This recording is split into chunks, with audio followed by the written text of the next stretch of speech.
Hello, Shat Shri Akal, Assalamu Alaikum, Namaskar everybody. The reason why I'm here is because something unprecedented has happened in Indian media. फिर से बहुत अप्रत्याशित घटना हुई है। वो क्या है? देखिए, इंडियन मीडिया पे अक्सर ये इल्ज़ाम लगते रहे हैं कि ये गोदी मीडिया बन के रह गई है, ये सरकार की गोदी में बैठने वाली मीडिया बन के रह गई है। जो एंकर्स हैं, जो सो कॉल रिपोर्टर्स हैं, मैं उनको रिपोर्टर्स नहीं कहता, जो रिप्रेजेंटेटिव्स हैं, वो सरकार की गोदी में खेलते हैं, सरकार की हाँ में हाँ मिलाते हैं, सरकार के जो प्रोपेगेंडा है उस प्रोपेगेंडा को चलाते हैं, ज़मीर बेच चुके हैं। ये इल्ज़ाम इन पे लगता रहा है, इसके बहुत सारे एविडेंस हैं। ऐसे ही में एक एबीपी न्यूज एक चैनल है, एबीपी न्यूज का एक रिपोर्टर है रक्षित सिंह, उसका एक वीडियो बड़ी तेजी से वायरल हो रहा है। वो फार्मर्स के प्रोटेस्ट में वो गया हुआ था लड़का, वहां जाकर के उसने एक स्पीच दी और स्पीच दे करके जो अनाउंस किया वो मेरे ख्याल में वो एक हिस्ट्री का, इंडियन हिस्ट्री का एक हिस्सा बन जाएगा। यंग लड़का, 15 साल का एक्सपीरियंस है, कहता है 15 साल से वो पत्रकारिता कर रहा है, जर्नलिज्म कर रहा है। उसके अल्फाज क्या थे? उसने कहा कि मैं 12 लाख की इस नौकरी को लात मारता हूं। और क्यों लात मारता हूं? उसके कहने का मुताबिक, उसके मुताबिक ये था कि एबीपी न्यूज में फार्मर प्रोटेस्ट की कवरेज को दबाया जा रहा है। ये उसके अल्फाज है। ये आप सुनिए पहले क्या कह रहे हैं ये रक्षित साहब। मेरे माँ बाप ने मुझे अपने खून पसीने की कमाई से पढ़ाया और मैंने इस पेशे को चुना। क्यों चुना? क्योंकि सच दिखाना था मुझे, लेकिन नहीं दिखाने दिया जा रहा।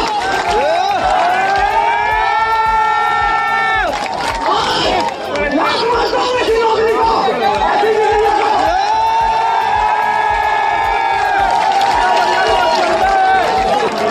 आज भी कुछ दिखाऊंगा।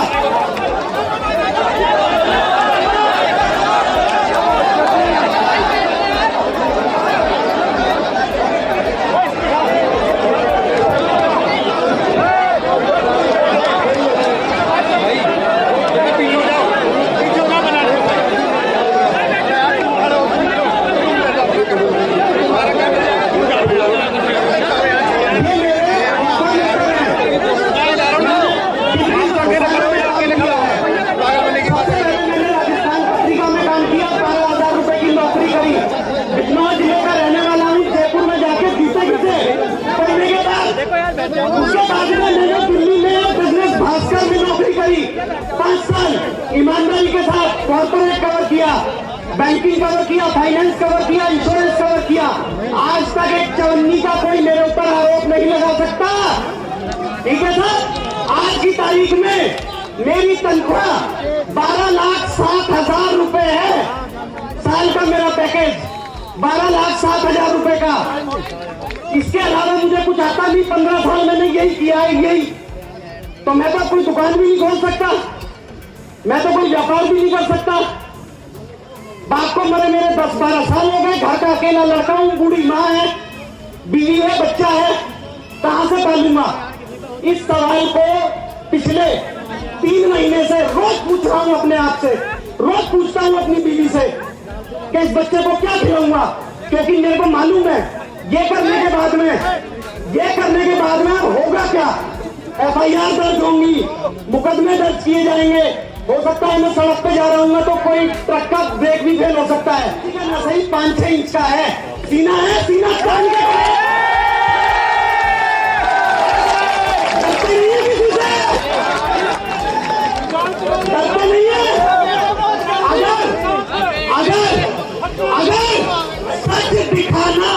अगर सच दिखाना बंद कर देते हैं ना तो वो भी झूठ है, वो झूठ है। और इस झूठ के मैं खिलाफ हूं। मुझे 1.5 महीना लगा सोचने में, 1.5 महीना क्या करूं? बच्चा कैसे पालूंगा अपना? 4 साल का है। लेकिन रास्ते में दूसरा भी ख्याल आया कि जब ये 20 साल का होगा और पूछेगा कि जब अघोषित इमरजेंसी लगी हुई थी तो बापू तू कहां खड़ा था? मैं कहूंगा सीधे ठोक के मैं किसान के साथ खड़ा था।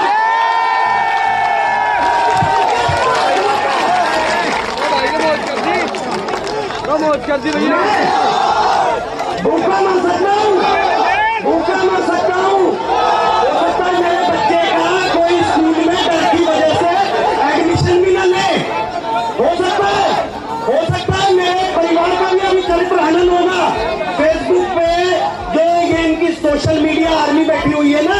अभी वो मेरा भी चरित्र हनन करेंगे, मेरी बीवी का भी करेंगे, हो सकता है मेरी माँ के बारे में भी कुछ कहें, लेकिन खड़ा हूं और सीना ठोक के खड़ा हूं। जो करना है कर लो, जो करना है कर लो। सच बोलना देशद्रोह है तो मैं देशद्रोही हूं, मुझे जेल में डालो।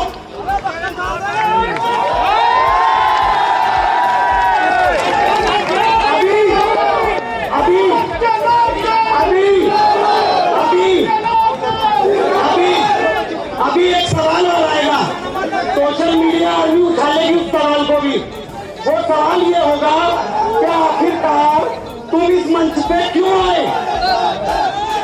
आखिरकार भैया सुन लो, मेरे लिए जीवन मरण का प्रश्न है, आपके लिए 4 नारे लगाने का है। सुन लो,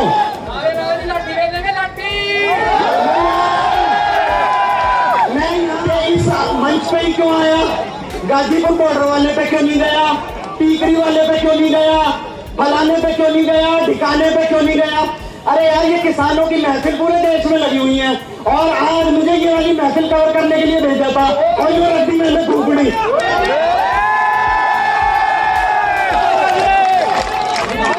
12 लाख रुपए से ज्यादा की सालाना नौकरी को लात मारता हूँ और ये भी मालूम है कि भूखा मरूंगा, वो दिन भी आ सकता है।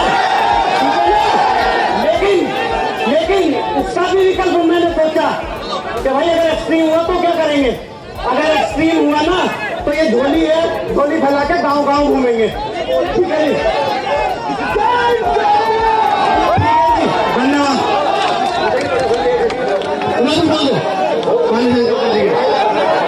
आप लोगों के बीच में जिस घड़ी का आपको उद्गार है, आप ज्वाइन करवा दो, पहले ज्वाइन करवा दो।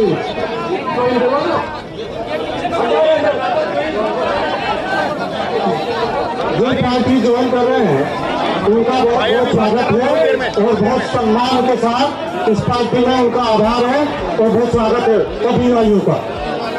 और आज इस मीटिंग में जिसके लिए हम आप लोग 10 दिन से जी जान से मेहनत कर रहे हैं वहां जाके, मैं आप सब लोगों का शुक्रिया अदा करता हूं और खासतौर से कठोर सहाय भारी तादाद में जो लोग हैं उनका राष्ट्रपति क्षेत्र के लोग।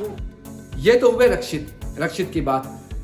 इसकी पीड़ा को सुनिए, क्या कह रहा है? कह रहा है ये डिफिकल्ट फैसला है, फादर नहीं है मेरे पास, 12 लाख की नौकरी है और शायद अब कोई मुझे नौकरी देगा भी नहीं, जो आज के हालात हो गए हैं। आपके सामने खड़ा हुआ बंदा मौजूद है जो इंडिया टुडे में मैनेजिंग एडिटर था 4 चैनल का, लेकिन अनएम्प्लॉयबल हो गया, सडनली अनएम्प्लॉयबल।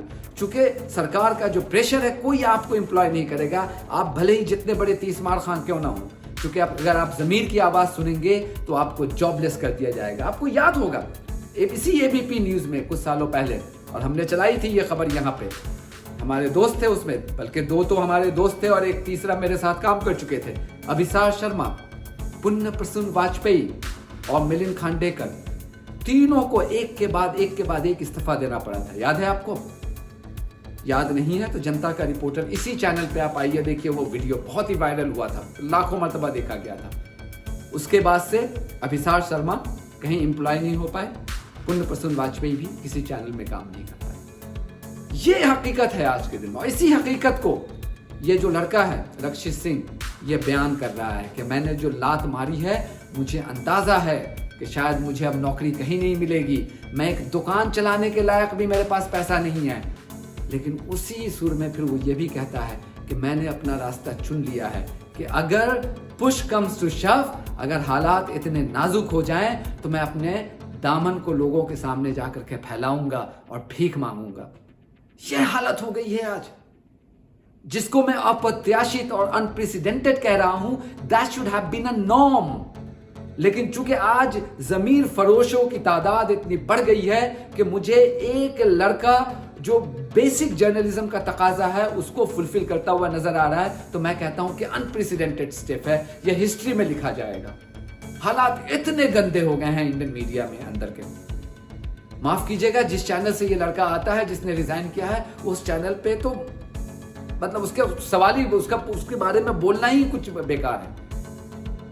उसके 1-2 एंकर नहीं है, कई एंकर से आपको पता है। उसमें से एक एंकर तो मेरे साथ काम कर चुका है। अभी पेट्रोल की कीमतों में आग लगी हुई है। आपको पता है कि 100 रुपए पेट्रोल की कीमत हो गई है। ये वही एंकर है यूपीए के जमाने में सवाल करता था, हम उसको कहते थे बड़ा अच्छा रिपोर्टर है, और वाकई उस जमाने में अच्छी रिपोर्टिंग करता था। आज उसी चैनल में वो सरकार की दलाली करता हुआ नजर आ रहा है और कहता है लोगों को फायदे बता रहा है कि 100 रुपए अगर पेट्रोल हो गए हैं तो इसके फायदे क्या हैं, ये देखिए कि आप अगर दे रहे हैं तो देश हित में दे रहे हैं। ये सरकार की भाषा बोल रहा है। जर्नलिस्ट का काम होता है सवाल करना सरकार से, सरकार की कमियों को गिनाना। हम उनके गोदी के कुत्ते बन करके रह गए हैं। ये हकीकत हो गई है। लोग थू थू कर रहे हैं। हमारी रैंकिंग इंटरनेशनल प्रेस इंडेक्स में अगर आप देखिए, हमारी रैंकिंग रोजाना हर साल घटती जा रही है। हमें शर्म नहीं आती है।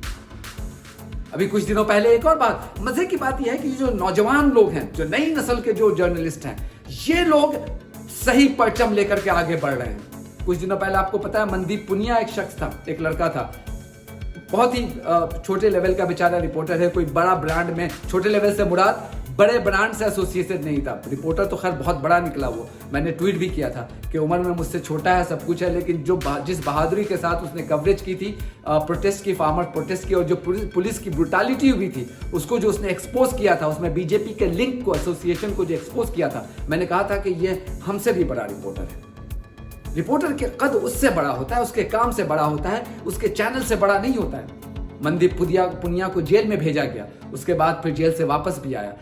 इन तमाम अट्रॉसिटीज के बावजूद अगर ये रिपोर्टर्स इतना बड़ा रिस्क ले रहे हैं तो मेरी निगाह में ये मुझसे भी और हम सब से बहुत बड़े रिपोर्टर हैं। God bless them, God bless Mandeep Punia, God bless Rakshit Singh कि इन्होंने इतनी मुश्किल घड़ी में एक बहुत बड़ा मैसेज देने का काम किया है। ये छोटी मोटी बात नहीं है।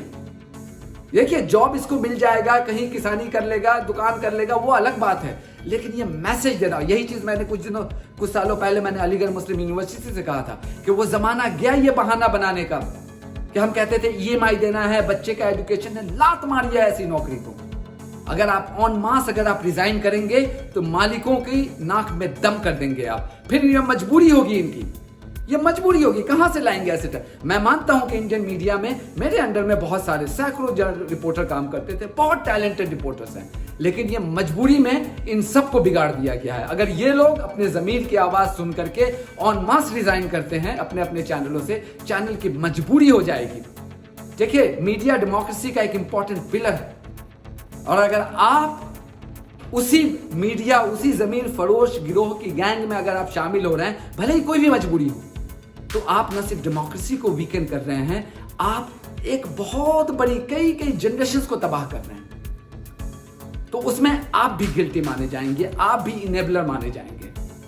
तो ये जो एक कदम लिया है रक्षित सिंह ने, अभी चैनल की तरफ से तो कोई ऑफिशियल स्टेटमेंट नहीं आया है, लेकिन एबीपी न्यूज के एक हैं आशीष सिंह, उन्होंने ट्वीट किया है और ये कहा है कंफर्म करते हुए कि हाँ, उन्होंने जो स्टेटमेंट दिया है खैर उनका अपना फैसला है, लेकिन चैनल को, ऑर्गेनाइजेशन को डिफेम करना मुनासिब नहीं है, चूंकि इसी चैनल से सालों साल आपने अपना ब्रेड और बटर कमाया है। देखिए, ये खैर उनका अपना मामला है, लेकिन जो बॉटम लाइन ये है, from a neutral point of view, I can say this is an unprecedented step taken by a relatively young reporter. God bless Rakshit Singh and God bless all those journalists.